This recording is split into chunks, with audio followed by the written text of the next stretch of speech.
Señor, te damos las gracias en esta hora por tus misericordias, porque son nuevas cada mañana. Reconocemos que no las merecemos, pero gracias a ti, a tu gracia, podemos venir y disfrutar de comunión contigo, disfrutar de la comunión con nuestros hermanos y también disfrutar de la bendición de encontrarnos con tu palabra, estudiarla y conocer más de ti, Señor. Te pedimos en esta mañana que tú abras los ojos de nuestro entendimiento para que podamos ver con claridad las cosas que tienes para enseñarnos y también que a través de la consolación, Señor, de las Escrituras nosotros podamos tener esperanza en esta mañana.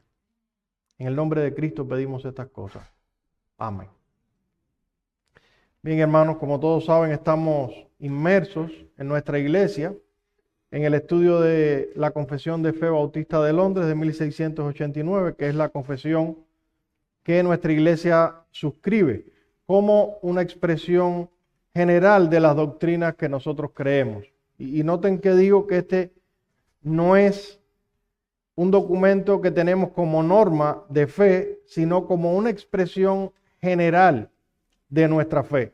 Nuestra única norma o regla de fe y práctica es la Biblia, que es el único documento infalible que nosotros tenemos. Pero si alguien nos pregunta qué creemos de ciertas doctrinas que la Biblia enseña, podemos decir que esas doctrinas están expresadas de manera general, de manera no exhaustiva, pero sí de manera global, en esta Confesión de Fe de Londres de 1689. Es una expresión general de lo que creemos, aunque no es una expresión infalible.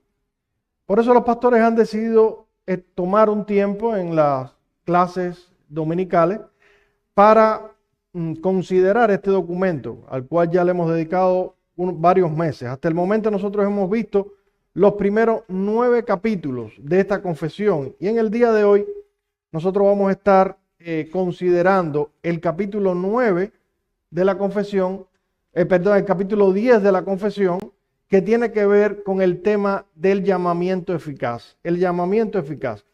Y debo decir que este es uno de los capítulos en los que sin duda las iglesias bautistas que suscribieron esta confesión de fe dejaron en claro su postura calvinista en cuanto a la salvación.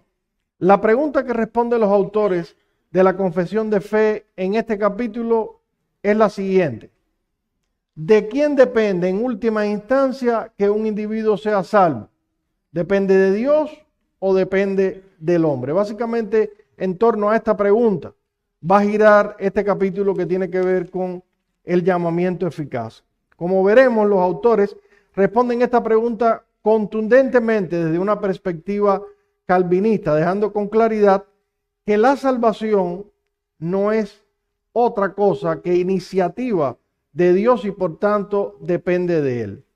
Otro aspecto importante antes de ir adelante con el capítulo es el lugar que este capítulo tiene dentro de la estructura de la confesión de fe. La ubicación que los autores le dieron al capítulo dentro del bosquejo de la confesión. Yo siento un eco, no sé si soy solamente yo. Ok, si soy solamente yo no hay problema, no me molesta, pero es para estar seguro. Es la ubicación que los autores le dieron a este capítulo dentro de la confesión de fe. El pastor Ricardo mostraba la semana pasada un bosquejo general de la confesión de fe que tiene 32 capítulos y pueden ser divididos en 4 secciones. Los primeros capítulos, los capítulos desde el 1 hasta el 8, tratan con los fundamentos de la fe cristiana. ¿Cuáles son los fundamentos de la fe cristiana? Dios, las Escrituras, Cristo el mediador, etc. Luego, los capítulos desde el 9 hasta el 20 tratan con el tema de la religión experimental, es decir, aquellas doctrinas que no solamente creemos, sino que también nosotros experimentamos. Son doctrinas que de alguna manera nosotros experimentamos como creyentes. ¿Qué doctrinas son esas? Bueno, ahí está del libre albedrío, del llamamiento eficaz que veremos hoy, el arrepentimiento, la justificación, la adopción, la santificación y otros. Luego vienen las instituciones divinas, la familia, el gobierno, la iglesia y los últimos dos capítulos que tienen que ver con el mundo venidero, la escatología de la confesión, que tratan con el juicio y la resurrección, o la resurrección primero y el juicio final después. Ahora, ¿dónde ubicaron los autores de la confesión de fe este capítulo de la religión experimental? Esa ubicación que aparece ahí no es incidental, sino totalmente intencional. El llamamiento eficaz es colocado antes de doctrinas como la justificación, la adopción, la santificación, la fe, el arrepentimiento, las buenas obras y la perseverancia. La única cosa que está delante del llamamiento eficaz es el tema del libre albedrío, porque es el fundamento para que todo esto que se iba a enseñar luego no diera la impresión de que estábamos diciendo que el hombre era una marioneta. El hombre tiene libertad, ya lo vimos en la clase anterior que dio el pastor Ricardo. Pero lo primero que tratan ellos al hablar de la religión experimental es el llamamiento eficaz, que también se conoce como regeneración o la gracia efectiva. La pregunta es, ¿por qué está ahí y no en otro lugar? ¿Alguien puede decir? ¿O qué se les ocurre? Dios llama, Dios tiene iniciativa y llama. Exactamente. Hermanos, el llamamiento eficaz o la regeneración, esa es la primera obra salvífica que ocurre en el corazón de un alma. Hasta que Dios no llama a una persona que está muerta, no la llama a vida, no ocurre ninguna otra cosa, o no puede ocurrir ninguna otra cosa de las que vemos ahí como parte de la religión experimental. El hombre no puede ser justificado, no puede ser adoptado, no puede tener fe, no puede tener arrepentimiento. Primero, tiene que ser llamado eficazmente de muerte a vida. Hasta tanto el hombre no es resucitado espiritualmente, no tiene la capacidad de experimentar ninguna de estas otras cosas que pertenecen a las doctrinas de la religión experimental. Pero esto es algo que vamos a ver con más detalle a lo largo de este capítulo 10. El capítulo 10 consta de 4 párrafos y estos párrafos pueden ser divididos en 2 encabezados. En primer lugar, el párrafo 1 nos da una visión general del llamamiento eficaz y los párrafos 2 hasta el 4 tratan con una serie de cuestiones específicas acerca del llamamiento eficaz. Específicamente 3 cuestiones que también las vamos a ver hoy si Dios lo permite. Bien, vamos a entrar en materia viendo en primer lugar la visión general que los autores nos dan del llamamiento eficaz. Y esa visión general la tenemos en el párrafo 1. Voy a pedir, para que me ayuden y ustedes no se duerman, que alguien lea en voz alta este párrafo 1 de la confesión.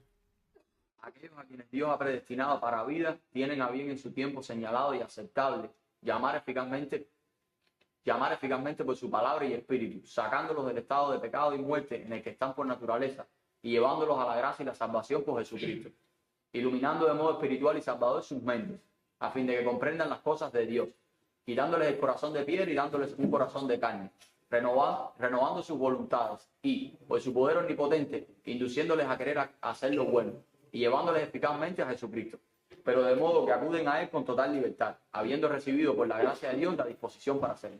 Muchas gracias.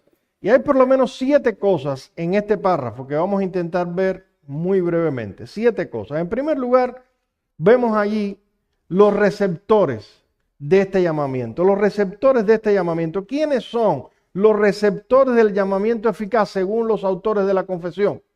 Es una pregunta. Aquellos a quienes Dios ha predestinado para vida. Aquellos a quienes Dios ha predestinado para vida. El llamamiento eficaz no es para todo el mundo, sino para aquellos a los cuales Dios ha predestinado de antemano para salvación. Ya vimos lo que tiene que ver con la doctrina de la elección, la predestinación.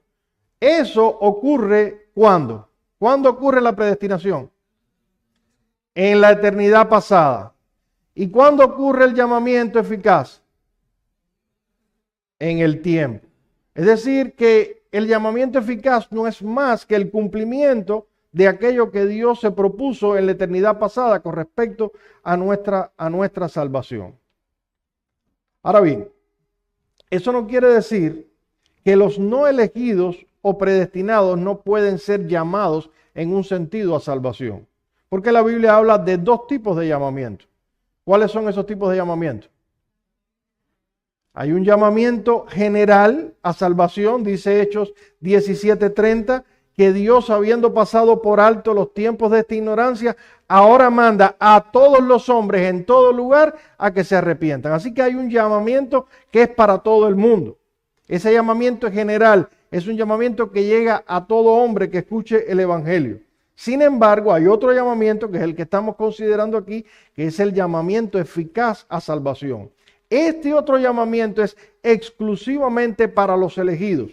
El llamado interno a salvación que Dios hace por su Espíritu es solamente para aquellos que Él ha escogido.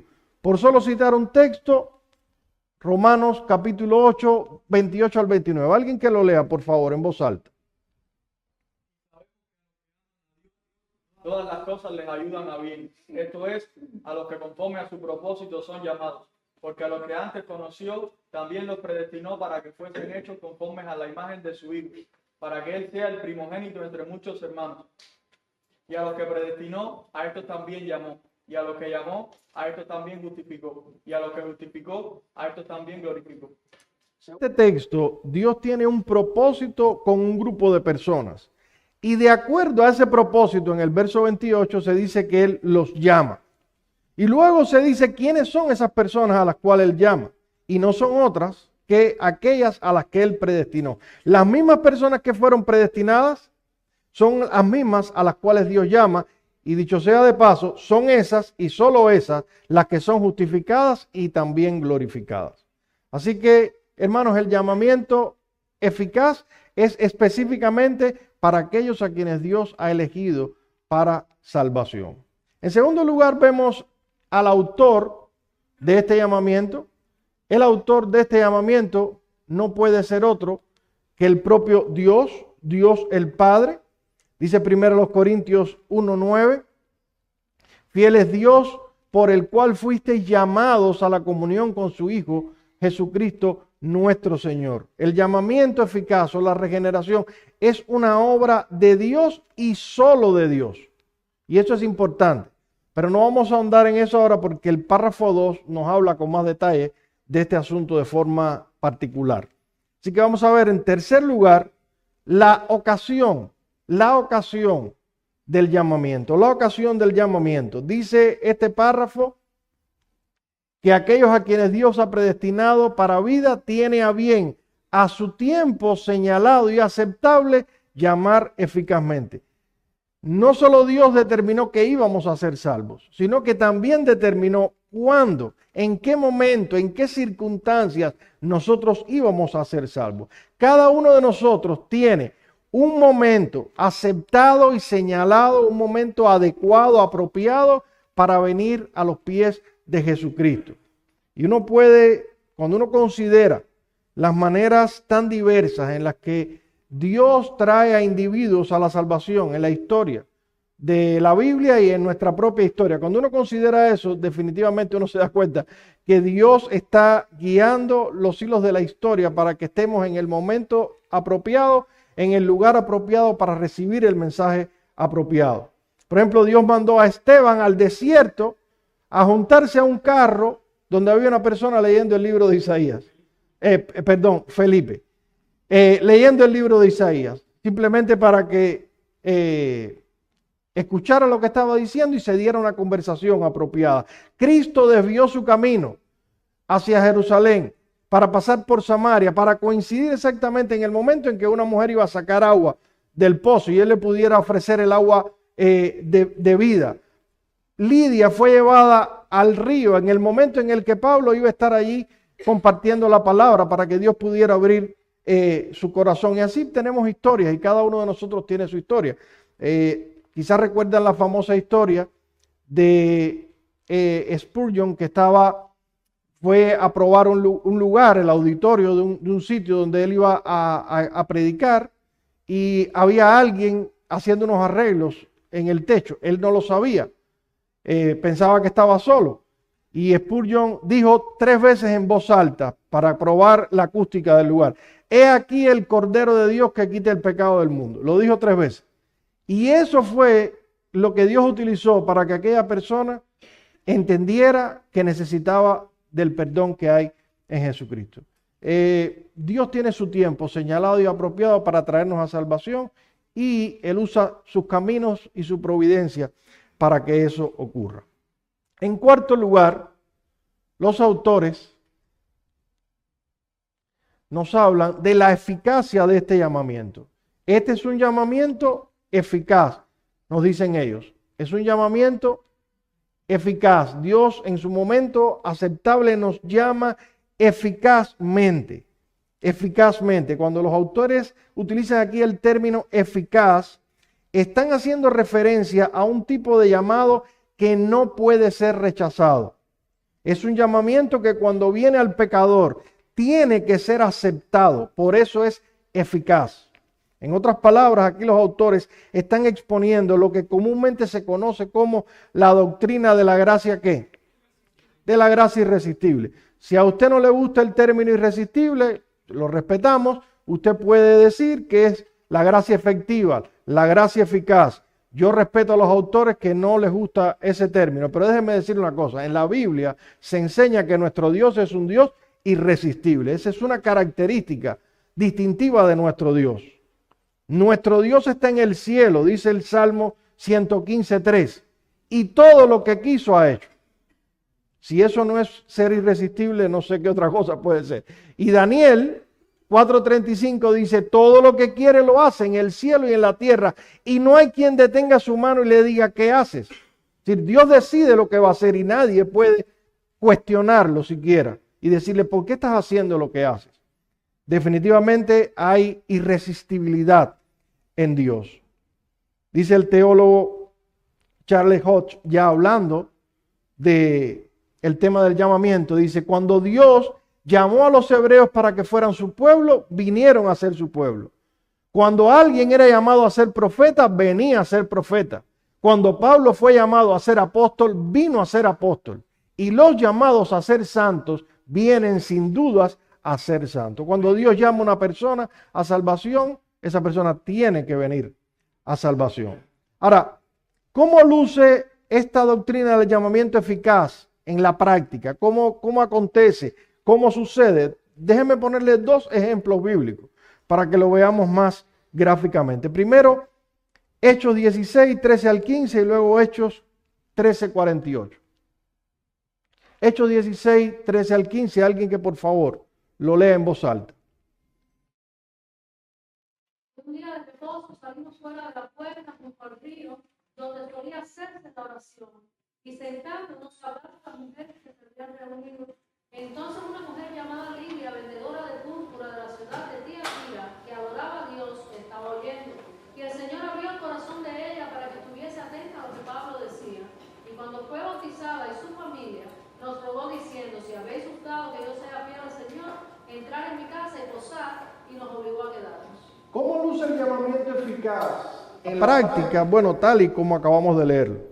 Pablo y sus compañeros van al río, comienzan a predicar el evangelio. Hay un grupo indeterminado de mujeres, no que fuera indeterminado, sino que no sabemos cuántas habían, pero sabemos que no era solamente una. Todas escucharon el mismo mensaje, todas oyeron al mismo predicador, pero algo pasó en una, en el caso de Lidia, que no pasó en otra. ¿Qué fue? Que Dios abrió su corazón. Así luce el llamamiento eficaz. Es eso lo que pasa. Aquí predicamos un sermón, los pastores predican un sermón, hacen aplicaciones evangelísticas, hay 30 personas de visita, 5, no, eso no les pasa ni por arriba, y otras 5, Dios abre su corazón, entienden el evangelio y se convierte. ¿Qué hizo la diferencia? Que Dios abrió el corazón. Parece que adoraba a Dios en ese texto es que ella era una judía. Exacto, era una judía fuera de Jerusalén. Jerusalén. No conocía el evangelio, ella lo hacía conforme al rito antiguo testamentario. O sea, ella era inconversa en ese momento. Exactamente. Era que creía en Dios, pero no era cristiano. Otro texto donde vemos esto con claridad es Hechos 13:48. Para ponerlos un poco en contexto antes de leerlo, Pablo y sus compañeros están predicando en Antioquía de Pisidia, una gran multitud que incluía judíos y gentiles, se agolpa. Dice el verso 44 que toda la ciudad vino a escuchar a Pablo. Y ahí comienza Pablo y sus compañeros a predicar el evangelio. ¿Y qué ocurre? Dice, los gentiles oyendo esto se regocijaban y glorificaban la palabra del Señor, y creyeron todos los que estaban ordenados para vida eterna. De toda la ciudad que estaba ahí agolpada, escuchando a Pablo, creyó un grupo. ¿Qué fue ese grupo? ¿Quiénes fueron ese grupo? Aquellos que Dios había ordenado para vida eterna. La palabra ahí ordenado es designado. Habla de una designación. Dios había designado a algunas personas, a un grupo de personas para vida eterna. Y esas fueron las personas que creyeron. Ahora, noten algo. No solo dice que creyeron los que estaban designados para vida eterna, sino que dice algo más. Todos los que estaban ordenados para vida eterna. Es decir, que cuando Dios ordena que alguien va a rendirse a sus pies, eso va a ocurrir. Eso va a ocurrir irremisiblemente. Ahora, hermano,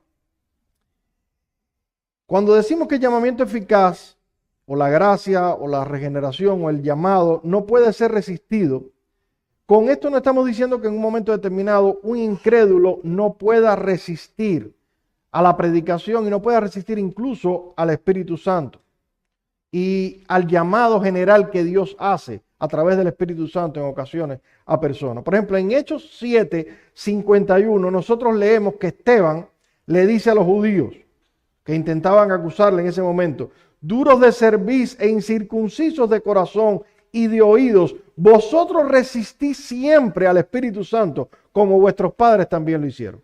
Tanto los judíos de la época del Antiguo Testamento como los de la época de Esteban habían resistido al Espíritu. Pero solamente entre tanto ese llamamiento no sea un llamamiento efectivo. He usado esta ilustración antes, pero alguien decía que este tema de resistir a Dios es como el papá que juega con su hijo a pulsear. Ustedes han hecho eso con sus hijos, ¿verdad? Vamos a hacer un pulso y ahí está. Y usted deja que su hijo casi le gane y ya cuando está a punto de ganar, usted le hace ¡pum! Y hasta ahí llegó. Bueno, Dios en ocasiones permite que le resistamos hasta que Él decide que se acabó la resistencia. Es así. Sí. En ese texto que tú presentas estaba Pablo. Y Pablo consentía, dice, en la muerte de Esteban. Él oyó probablemente el mensaje completo de Esteban. Y no pasó nada. Hasta que Dios en el camino más dijo, ahora. Este es el momento. Exactamente. Esta, hermanos, es la razón, esta manera eficaz en la que Dios nos llama, o la que Dios llama a los pecadores a salvación, es la razón por la que le da sentido a que nosotros como iglesia y como creyentes oremos por aquellos que no se han convertido aún. Yo siempre me pregunto, ¿cómo puede un arminiano orar a Dios por la salvación de un inconverso si en su teología Dios no tiene la capacidad de tomar a ese inconverso y doblegar su corazón? Es totalmente absurdo. Yo oro por la salvación de las personas que quiero que sean salvas, por mis familiares, por mis hijas, por mis vecinos, por mis conocidos. Oro a Dios para que los salve, porque Dios está en el cielo y todo lo que quiso ha hecho. Por eso podemos orar a Él. En este sentido, la doctrina del llamamiento eficaz es un gran consuelo para los creyentes que anhelamos la salvación de otras personas, porque sabemos que no es imposible para Dios salvar a nadie. No importa cuán profundamente haya descendido una persona, Dios puede salvarla. Dios es poderoso. Escuchen a Spurgeon hablando de esto. Dice él, esta doctrina significa que nadie está fuera del alcance del poder salvador de Dios. El término dificultad no es una palabra que se encuentre en el diccionario del cielo. Nada es imposible para Él. Si Dios quiere salvar a un pecador, Él lo puede hacer. Y lo hace eficaz y efectivamente. Ahora, damos un paso más y los autores nos hablan acerca de los medios de este llamamiento, los medios para este llamamiento. ¿Cuáles son los medios para el llamamiento eficaz? Ayúdenme. ¿Cuáles son los medios? El Espíritu y la palabra. El Espíritu y la palabra. Esos son los medios que Dios utiliza para la salvación. La palabra y el Espíritu. Dios nos llama a través de esta combinación perfecta de dos elementos que no pueden divorciarse uno de otro. Su palabra y su Espíritu. No solo es el Espíritu, no solo es la palabra, son ambas cosas. Y esta declaración nos libra, hermanos, de dos grandes errores que se cometen frecuentemente cuando se trata con el tema de la salvación e incluso del evangelismo.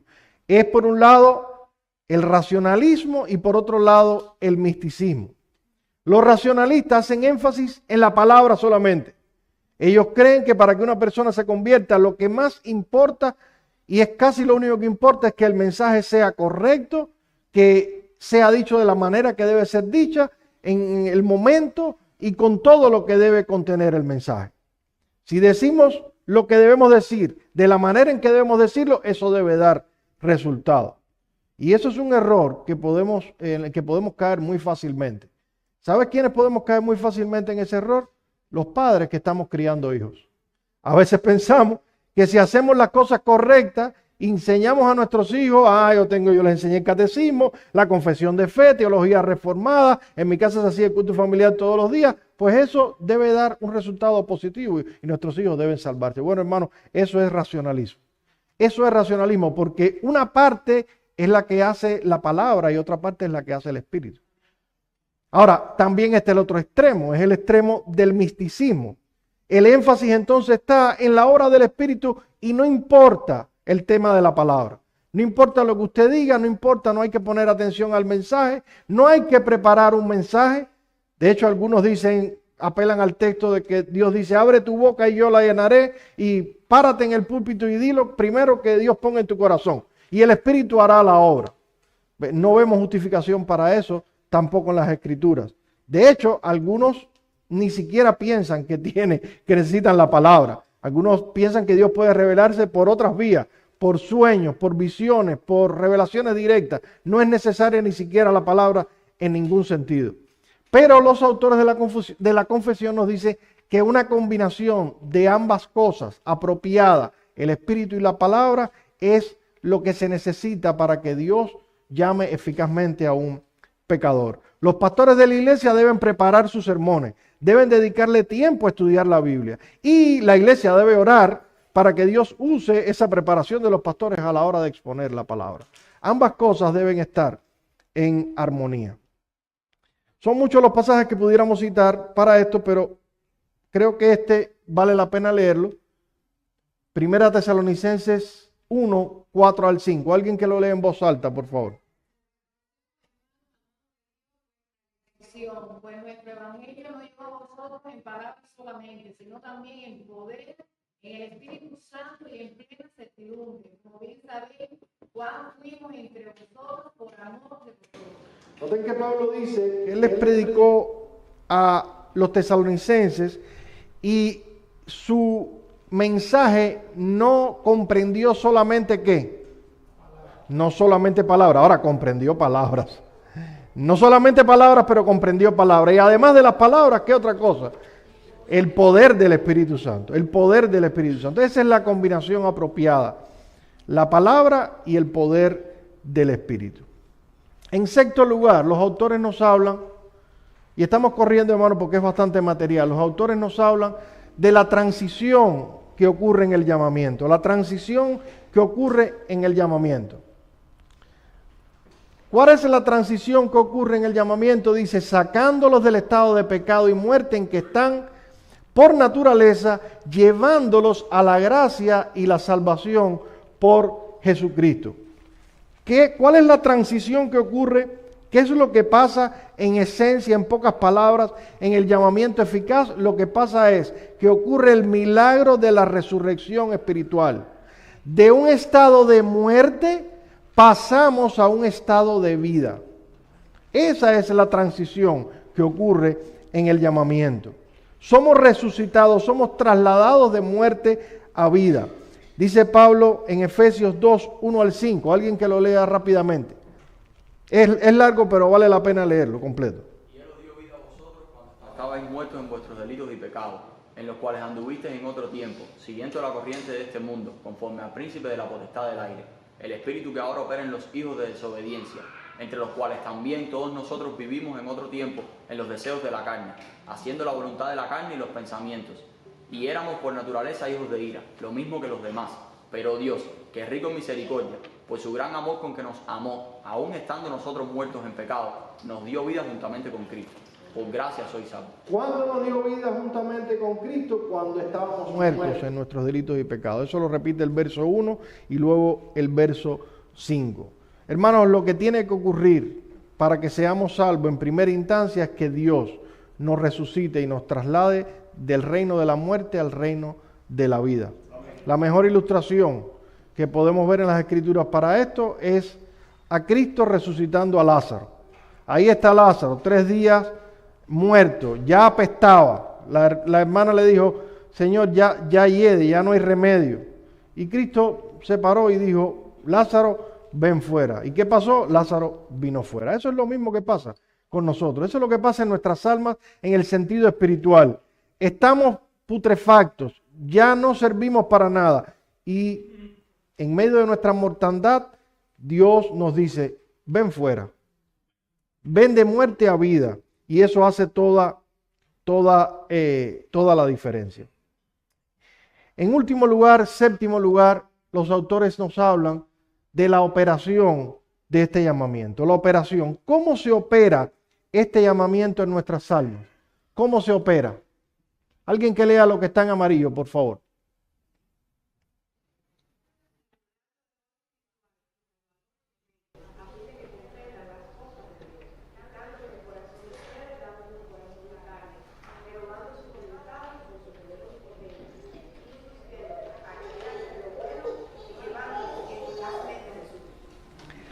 Hay 3 áreas en las que se opera un cambio radical en la regeneración. Ayúdenme a descubrir cuáles son esas 3 áreas.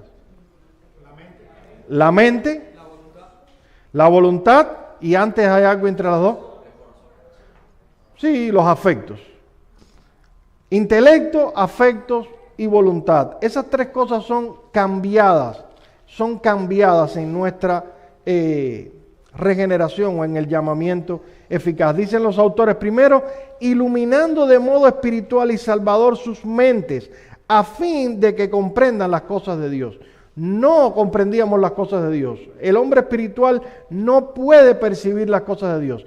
Pero cuando viene el Espíritu Santo y resucita espiritualmente al pecador, lo primero que hace, o no es lo primero que hace porque todo ocurre junto, sino una de las cosas que hace es que abre su mente. Un texto que para mí es el que con más claridad describe cómo ocurre este proceso es 2 Corintios capítulo 4, versículos 3 al 6. Alguien que lea este texto en voz alta. Pero si nuestro evangelio está aún encubierto, entre los que se pierden está encubierto, los cuales el Dios de este siglo cegó el entendimiento de los incrédulos, para que no le resplandezca la luz del evangelio de la gloria de Cristo, el cual es la imagen de Dios. Haz un alto ahí. Escuchen lo que está diciendo Pablo. Él dice, los incrédulos no ven porque el Dios de este siglo cegó el entendimiento. Los tiene en oscuridad. Ellos no son capaces de ver. Sigue leyendo. Porque no nos predicamos a nosotros mismos, sino a Jesucristo como Señor, y a nosotros vuestros siervos por amor de Jesús. Porque Dios, que mandó que de las tinieblas resplandezca la luz, es el que resplandeció en nuestros corazones, para iluminación del conocimiento de la gloria de Dios en la paz de Jesucristo. Los incrédulos están, por decirlo de alguna manera, con la luz apagada en un cuarto oscuro. No pueden ver, están cegados. ¿Y qué dice el apóstol Pablo? Que Dios, el mismo que dijo, sea la luz y fue la luz, viene y dice en nuestros corazones, sea la luz, se enciende la luz y nosotros podemos ver la gloria de Jesucristo que antes no podíamos ver. Ese es el proceso que ocurre en la regeneración. Dios enciende la luz de nuestra mente para que podamos comprender cosas que de otra manera nunca podríamos comprender. No intelectualmente, podemos comprenderlas intelectualmente, pero no hacer ningún sentido espiritual para nosotros. Eso solamente lo hace Dios a través de su Espíritu. William, Sí. esa es la razón por la que el no creyente no ve a Cristo glorioso. Cristo es glorioso, pero para que lo pueda contemplar Necesita esa iluminación, exactamente. Visita el Dios de este siglo. Es Satanás, exacto. Es Satanás. Satanás. Bien, no solo se trabaja entonces en el llamamiento eficaz en la mente, sino también en los afectos. Dice allí, quitándoles el corazón de piedra y dándoles un corazón de carne. Los afectos son renovados también en la regeneración. Se pasa de odiar a Dios a amar a Dios, de despreciar la ley, de despreciar la palabra, la comunión con el pueblo de Dios, a comenzar a apreciar todas estas cosas. Este cambio de corazón, de afectos, es parte de lo que se promete en el nuevo pacto. Vean la promesa de Ezequiel 36, 26 al 27. Dice, os daré un corazón nuevo y pondré un espíritu nuevo dentro de vosotros y quitaré de vuestra carne el corazón de piedra y os daré un corazón de carne. Y pondré dentro de vosotros mi espíritu y haré que andéis en mis estatutos y guardéis mis preceptos y los pongáis por obra. Y finalmente, también se cambian las voluntades. Dice, renovando sus voluntades y por su poder omnipotente, induciéndoles a hacer lo bueno y llevándoles eficazmente a Jesucristo. No queríamos hacer lo bueno, no queríamos venir a Cristo. No solo no podíamos, sino que no queríamos tampoco hacerlo. Pero Dios en la regeneración cambia nuestra voluntad para que nosotros ahora querramos lo que antes no queríamos. Eso lo vemos claramente en Juan, capítulo 6, versículos 44 y 45. Alguien que lee este texto en voz alta. Mira, a mí que me envió no lo traje, y yo lo resucitaré en el día postrero. Escrito está en los profetas, y serán todos enseñados por Dios, así que todo aquel que oyó al Padre y aprendió de él, viene a mí. Jesús comienza diciendo que nadie puede venir al Padre a menos que sea traído, o nadie puede venir a él a menos que sea traído por el Padre. Pero algo ocurre en la transición del verso 44 al verso 45. ¿Qué es lo que ocurre? Dice, todo aquel que oyó al Padre el llamamiento, ¿qué hace? Viene a mí. No puede venir, pero oye al Padre y viene. Hermanos, Dios mueve nuestras voluntades a través del llamamiento eficaz para que hagamos lo que de otra manera no íbamos a hacer nunca. Nunca lo íbamos a hacer. Y es importante esto porque hay personas que cuando se habla del llamamiento eficaz, y quizás algunos ha llevado la impresión aquí, es a Dios tomando de los pelos al pecador que no quiere arrepentirse, diciéndole, tú sí vas a arrepentirte, aun cuando el pecador está pataleteando y quiere ir para otro lado, y Dios lo lleva a la salvación. Pero hermanos, Dios no nos lleva a la salvación en contra de nuestra voluntad. No, Dios nos lleva a la salvación moviendo nuestra voluntad. De tal manera que nosotros vamos a Cristo voluntariamente. Voluntariamente. Por eso los autores terminan el párrafo con esta frase. Pero de modo que acuden a Él con toda libertad, habiendo recibido por la gracia de Dios la disposición de hacerlo. Es un acudir libre, no coaccionado. No coaccionado. Voy a leerles y ponerles una cita de los cánones de Dort, que creo que vale la pena leer con respecto a esto. Alguien que lo lea en voz alta, por favor.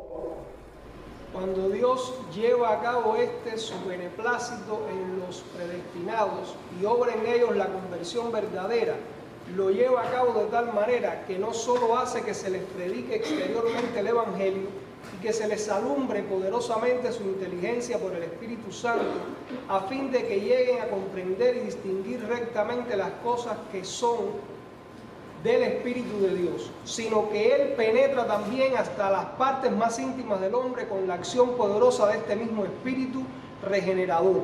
Él abre el corazón que está cerrado, Él quebranta lo que es duro, Él circuncida lo que es incircunciso, Él infunde en la voluntad propiedades nuevas y hace que esa voluntad que está muerta reviva, que era mala se haga buena, que no quería ahora quiere realmente, que era rebelde se haga obediente. Él mueve y fortalece de tal manera esa voluntad para que pueda, cual árbol bueno, llevar frutos de buenas obras. Amén. Después de eso, no hay más nada que decir sobre este particular, porque es un documento muy detalladamente elaborado. Vale la pena leer los cánones de Dort, no solamente este fragmento. Bien, hermanos, esto con relación al párrafo 1 es una visión general del llamamiento eficaz, que no es tan general, es bastante detallada. En los párrafos 2 al 4 hay cuestiones específicas que los autores tratan con relación al llamamiento eficaz. Hay 3 cuestiones específicas que son tratadas aquí. En primer lugar está en el párrafo 2 la participación humana en el llamamiento eficaz. La participación humana en el llamamiento eficaz. Vamos a leer este párrafo que es bastante elocuente por sí solo y luego vamos a hacer algunos comentarios. Por favor, ayúdenme leyendo este párrafo en voz alta. Este llamamiento eficaz proviene solamente de la gracia libre y especial de Dios, no de ninguna cosa prevista en el hombre, ni con ningún poder o instrumentalidad en la criatura, siendo el hombre en esto enteramente pasivo, al estar muerto en delitos y pecados, hasta que es vivificado y renovado por el Espíritu Santo. Es capacitado de este modo para responder a este llamamiento y para recibir la gracia ofrecida y transmitida en él, y esto por un poder no menor que el que resucitó a Cristo de los muertos. Y esta es una declaración muy importante, que a través de la historia ha habido opiniones diversas con respecto a este punto. De hecho, se puede decir que el debate entre Lutero y la Iglesia Católica Romana giró en torno a esta discusión. Y la discusión es la siguiente: ¿es la regeneración una obra monergista o sinergista? Es una obra monergista. Cuando hablamos del monergismo, mono de uno y ergón de trabajo, es el trabajo que hace uno, y sinergismo es sin, en conjunto, y trabajo es un trabajo en conjunto. ¿Es la regeneración una obra de una sola persona, es decir, de Dios, o es una obra que hacemos en conjunto nosotros con Dios? Los autores de la confesión están diciendo, no, es una obra enteramente de Dios. El ser humano en la regeneración o en el llamamiento eficaz no hace absolutamente nada. Ellos lo ponen como que es enteramente pasivo. ¿Qué significa eso? Que el hombre recibe el llamamiento eficaz, recibe la regeneración, no hace nada más, solamente es pasivo. Ahora, quizás alguien diga, bueno, por un momento, el hombre sí hace algo, el hombre responde al llamamiento en arrepentimiento y fe, y eso es verdad, pero tal cosa ocurre no en la regeneración, sino luego que el hombre ha sido regenerado. El hombre no puede responder ni en arrepentimiento, ni en fe, ni en ninguna cosa, a menos que previamente sea regenerado. ¿Por qué no puede el hombre responder y por qué no puede participar? ¿Por qué es enteramente pasivo, según los autores de la confesión de fe en este párrafo? Ellos dan una razón, que es porque está muerto. Ese es el punto, está muerto. El hombre está muerto y un muerto no puede hacer nada por sí mismo, no está enfermo, no está moribundo, no, está absolutamente muerto. Y eso no es en sentido figurado, hermano. Dios le dijo a Adán, el día que comieres del árbol, ciertamente morirás.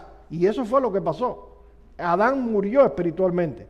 Y Efesios 2:1 nos reitera que Él nos dio vida a nosotros cuando estábamos muertos en nuestros delitos y pecados. La pregunta es, ¿qué capacidad tiene un muerto de hacer algo por sí mismo? Ninguna capacidad. Ninguna capacidad. De hecho, si una persona entra en un paro Y aquí cuando uno tiene que lidiar con personas, tiene que hacer el curso de CPR, el de resucitación cardiopulmonar. Si una persona cae y está ahí con un paro, si alguien no lo asiste y lo resucita, probablemente esa persona por sí solo no va a poder hacer nada. Y eso es lo que pasa con un muerto espiritual. No puede hacer nada por sí mismo. Sería absurdo empezar a gritarle a una persona que ha perdido el pulso: levántate, párate, ponte en pie. No, ya no tiene la capacidad de hacerlo. Pues asimismo es predicarle el evangelio a una persona sin la regeneración. No pasará nada en su alma. Bien, el párrafo 3 nos habla de los casos no ordinarios, con relación al llamamiento eficaz. ¿Cuáles son estos casos no ordinarios? Bueno, son, según los autores de la confesión, los niños elegidos que mueren en la infancia y los incompetentes mentales elegidos. Dice así este párrafo, alguien que lo lea en voz alta, por favor. Los niños elegidos que mueren en la infancia son generados y salvados. Debe decir regenerado, hay un error ahí. Regenerados y salvados por Cristo por medio del Espíritu. Quien obra cuando, dónde y como quiere. Así lo son también todas las personas elegidas que sean incapaces de ser llamadas externamente por el misterio de su palabra. Y este ha sido, sin duda, hermano, un párrafo controversial dentro de la Confesión de Fe de Londres de 1689. Y es un párrafo controversial desde sus inicios. Y la prueba histórica de que ha sido un párrafo controversial lo tenemos en el hecho de que este párrafo ha sido modificado en su versión original desde épocas muy tempranas. Ese asterisco que está puesto ahí, encima de elegidos, es porque muchas versiones, poco tiempo después de haber sido creada la confesión, suprimieron este término elegido, dejando la frase como los niños que mueren en la infancia, lo cual cambia por completo el sentido del párrafo, le da una dimensión totalmente diferente. Esto no pasó solamente con la Confesión de Fe de Londres de 1689, pasó también con la Confesión de Fe de Westminster, de donde nosotros o los autores de la confesión tomaron mucho del material de nuestra Confesión de Fe de Londres. Y eso da la idea de que no hubo conformidad por parte de los que firmaron la confesión con este párrafo de manera particular. Ahora, lo cierto es que a pesar de ese esfuerzo deliberado por parte de algunos de cambiar el sentido del párrafo, la evidencia histórica indica que tanto la Confesión de Fe de Westminster como la Confesión de Fe de Londres, en sus versiones originales, sí tenían el calificativo elegidos. Por tanto, si somos honestos con la intención original de los autores, debemos reconocer que ellos nunca tuvieron en mente plantear el hecho de que todos los niños o infantes son salvos. Ellos estaban haciendo referencia a un grupo de niños o adultos con discapacidades mentales elegidos, pero no que todos eran salvos. Independientemente de esto, hermanos, es la convicción de muchos hombres serios que aman y aprecian la confesión más que nosotros. Muy a pesar de su aprecio, ellos entienden que este párrafo es un párrafo sobredogmático, que aquí hay un sobredogmatismo, ya que los autores se atrevieron a hablar de algo de lo que la Biblia no habla con toda claridad. Los autores dicen que ciertos niños elegidos que mueren en la infancia, al igual que ciertos adultos con discapacidad, son regenerados por una obra misteriosa del Espíritu Santo. ¿Enseña esto la Biblia en algún lugar? En realidad no. En realidad no. Lo cierto es que no lo enseña. Aunque siendo sincero, tampoco lo niega, y este es el punto. Por eso estamos hablando de que no es un error, sino un sobredogmatismo. Un sobredogmatismo. No tenemos un texto que afirme, pero que tampoco contradiga esta aseveración. Ahora, hermanos, quiero ser sensible en este punto, porque sé que hay opiniones diversas, y sé también que hay personas para las cuales este tema puede ser sensible, personas que han tenido que bregar con pérdidas de niños, o han estado cerca de personas que han bregado con este asunto.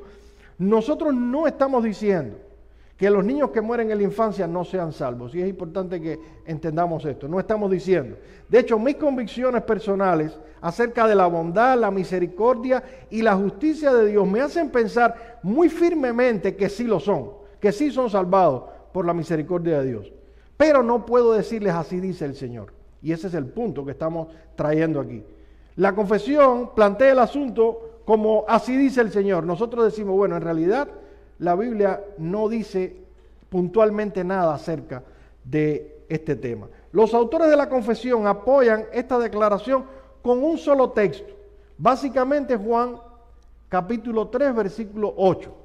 El viento sopla de donde quiere y oye su sonido, mas ni sabes de dónde viene ni a dónde va. Así es todo aquel que es nacido del Espíritu. Tenemos que reconocer que este texto en realidad está hablando de la regeneración. Este texto fue dado por Cristo a Nicodemo, hablando de que debes nacer de nuevo para entrar en el reino de los cielos. Es decir, está hablando de la regeneración. Pero en este texto, aunque se está hablando de la regeneración, no se está hablando nada acerca de la regeneración de niños que mueren en la infancia, ni de incapacitados mentales. Simplemente se está diciendo que el Espíritu es soberano para obrar y regenerar a quien quiera y como quiera. Pero decir que el texto enseña que los niños elegidos van a ser salvados de una manera sobrenatural es decir más de lo que la Biblia en realidad dice. Como bien señala Waldron en su comentario a la confesión, este pasaje, si bien afirma claramente que Dios puede regenerar a quien quiere, no dice nada en cuanto a si regenerará a algunos o a todos los infantes que mueren a temprana edad. No hay una evidencia clara ni conclusiva en este sentido. Otros autores fuera de la confesión de fe citan otros textos, como por ejemplo Lucas 1.15 y Jeremías 1.5, donde se habla Juan 1.15 y Jeremías 1.5. En Juan 1.15 se habla de Juan el Bautista, que dice que sería lleno del Espíritu Santo desde el vientre de su madre. Y Jeremías 1.5 dice que iba a ser santificado incluso antes de nacer. Ahora, independientemente, hermanos, sin entrar en una exégesis profunda de estos pasajes, porque no tenemos el tiempo para hacerlo, por lo menos tenemos que reconocer algo. Ni Juan el Bautista ni Jeremías murieron en la infancia. Por tanto, tuvieron la oportunidad de recibir un llamado a salvación ordinario como cualquier otro creyente. Así que este texto no puede ser usado para decir que el Espíritu Santo obró en ellos de niños de tal manera que fueron salvados, porque no murieron en la infancia. Otro texto que también utilizan los que defienden el punto de la salvación de los niños es 2 de Samuel capítulo 12 versículo 23. El texto donde muere el hijo de David que había tenido con la que era mujer de Urías Eteo. Voy a pedir a alguien que lo lea en voz alta, por favor. Se levantó de la tierra y se lavó y se ungió y cambió sus ropas y entró a la casa de Jehová y adoró. Después vino a su casa y pidió y le pusieron pan y comió. Y le dijeron sus siervos, ¿qué es esto que has hecho? Por el niño, viviendo aún ayunabas y llorabas. Y muerto él, te levantaste y comiste pan. Y él respondió, viviendo aún el niño, yo ayunaba y lloraba, diciendo, ¿quién sabe si Dios tendrá compasión de mí y vivirá el niño? Mas ahora que ha muerto, ¿para qué he de ayunar? ¿Podré yo hacerle volver? Yo voy a él, mas él no volverá a mí. Para muchos la actitud de David, luego que el niño muere, levantarse, vestirse, comer, añadido a la frase, yo voy a él, mas él no viene a mí o no vuelve a mí, indica que David, según algunos, tenía la esperanza de encontrarse con su hijo en el cielo y por eso asumió tal actitud y dijo tales palabras. Sin embargo, hermanos, nuevamente, esta es una interpretación ambiciosa y extremista con relación a lo que el texto dice en su sentido natural y transparente. Una lectura desprejuiciada de este texto, sin presuponer nada y solamente diciendo qué es lo que dice el texto, simplemente diría que David respondió, mientras estaba vivo mi hijo, yo oraba y ayunaba porque veía aún la oportunidad de que Dios me escuchara y tenía sentido hacer tal cosa. Una vez que mi hijo ha muerto, ya no tiene sentido orar ni ayunar, sino aceptar la realidad. Yo voy a él, yo voy a la muerte, él no va a poder volver a mí. Esa sería una comprensión natural del texto. Crear toda una teología de la salvación de los niños amparado en esta exégesis, hermanos, no es una buena exégesis, con perdón de aquellos que puedan pensar diferente, lo cual podemos respetar. Sobre todo cuando estamos hablando de un tema donde hay tan poca claridad en las Escrituras. No podemos hacer todo un esquema teológico de un texto que obviamente no es claro. Y el último pasaje que algunos, muy pocos, se aventuran a usar es Lucas 18:16, donde dice: dejad los niños venir a mí y no se lo impidáis, porque de los tales es el reino de los cielos. Literalmente ahí lo que dice es: de los que son como ellos es el reino de los cielos. Y una breve revisión del pasaje puede hacernos descubrir que Jesús simplemente está usando a los niños para darnos una enseñanza de que el reino de los cielos es para aquellos que están preparados a recibirlo con la inocencia y las características de un niño. Pero no está hablando de la salvación de los infantes. Lo cierto es, hermanos, que por mucho que querramos encontrar en la Biblia un asidero escritural para ser dogmáticos en cuanto a esto de la salvación de los niños, en realidad nos va a costar trabajo encontrarlo. De nuevo, ¿están enseñando los autores de la confesión de fe un error? No necesariamente, pero sí están enseñando un sobredogmatismo. De paso, esto nos recuerda que la confesión de fe es un documento humano. Y como un documento humano puede tener debilidades y puede tener incluso errores. Dice Sam Waldron, ese se los voy a leer. Dice Sam Waldron: ante el silencio de la Biblia sobre esta cuestión, habría sido recomendable para los autores de la confesión también guardar silencio. Y creo que eso hubiera sido lo mejor. Ese párrafo podía haber sido suprimido. William, Sí. solo para recalcar lo que tú dijiste, tanto para el maestro, profesor, como para los pastores. Nosotros creemos que los niños que mueren en la infancia serán salvos. Ahora, no por los textos esos que usualmente se presentan, porque no enseñan eso. Nosotros vamos por otros caminos, pero no por esos textos, porque esos textos no importa cuánto le puedan jorobar el brazo, no enseñan eso. Sí, hermano, esa es la realidad. Ahora, también, hermano, los adultos deberían ser el carácter de Dios. eso iba a decir exactamente. Que la Biblia no habla acerca de esto, pero sí habla muy elocuentemente acerca del carácter de nuestro Dios, que es un Dios bueno, santo y justo. Y todas sus obras son buenas, santas y justas. Haga lo que haga Dios con los niños o con los incapacitados mentales, va a ser bueno, santo y justo. ¿Y saben qué, mis hermanos? Nuestros hijos o los hijos pequeños, los incapacitados mentales, aquellos que pudieran morir en la infancia, no van a estar en mejores manos que en las manos de Dios. Porque nuestro Dios es un Dios bueno, santo y justo. Hermanos, me queda un minuto para el último párrafo. Intentaré al menos que lo podamos leer y decir dos comentarios. Alguien que lo lea, por favor, en voz alta. El párrafo, habla de la relación de los no elegidos con el llamamiento. ¿Cómo se relaciona el llamamiento con los no elegidos? El párrafo 4 nos lo dice. Otras personas no elegidas, aunque sean llamadas por el ministro de la palabra y tengan alguna de las operaciones comunes del Espíritu, como no son eficazmente traídas por el Padre, no quieren ni pueden venir verdaderamente a Cristo. Por lo tanto, no pueden ser salvas. Mucho menos pueden ser salvos los que no reciben la religión cristiana. Por muy diligentes que sean en ajustar sus vidas a la luz de la naturaleza y a la ley de la religión que profesan. ¿Qué nos dicen los autores aquí? Básicamente el hecho de que a ciertas personas que se expongan al llamamiento general externo de la palabra, eso no les garantiza que van a ser salvados a menos que sean objeto del llamamiento eficaz. Son muchos los llamados y pocos los escogidos. Hay muchas personas que pueden ser llamadas externamente, pero necesitan el llamado interno. Sin embargo, aunque ese llamado externo no puede salvar, es necesario para la salvación. De tal manera que necesitan escuchar el llamado externo, porque si no lo escuchan, como dicen ellos, no pueden salvarse. Si no conocen la verdad del cristianismo, no pueden ser salvados. Así que eso recalca nuestra responsabilidad misionera.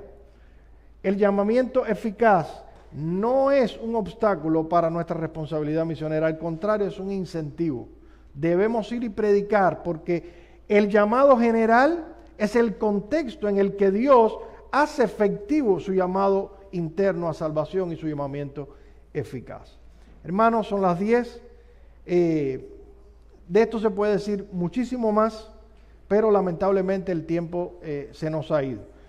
Si usted tiene alguna pregunta o algún comentario, acérquese a los pastores, ellos lo van a responder con mucho gusto.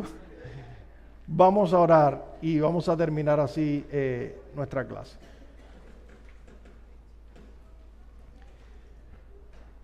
Padre, te damos gracias por tu palabra, por la luz que tú nos das a través de ella y también por el consuelo que tú puedes traer a nosotros a través de estas verdades. Gracias porque cuando estábamos muertos, un día tú nos resucitaste, nos trasladaste del reino de las tinieblas al reino de tu amado Hijo. Y gracias por la confianza que tú nos das en que tú puedes hacer lo mismo con aquellos que amamos que aún no te conocen. Los ponemos en tus manos ahora, Señor. Y oramos también para que tú, en medio de la reunión de tu pueblo, ahora en la adoración, también tú envíes a tu Espíritu para que salve eficazmente a aquellos que han de estar escuchando tu palabra. Bendícenos, Señor, y mándanos lluvias de gracias como iglesia. En el nombre de Cristo oramos. Amén.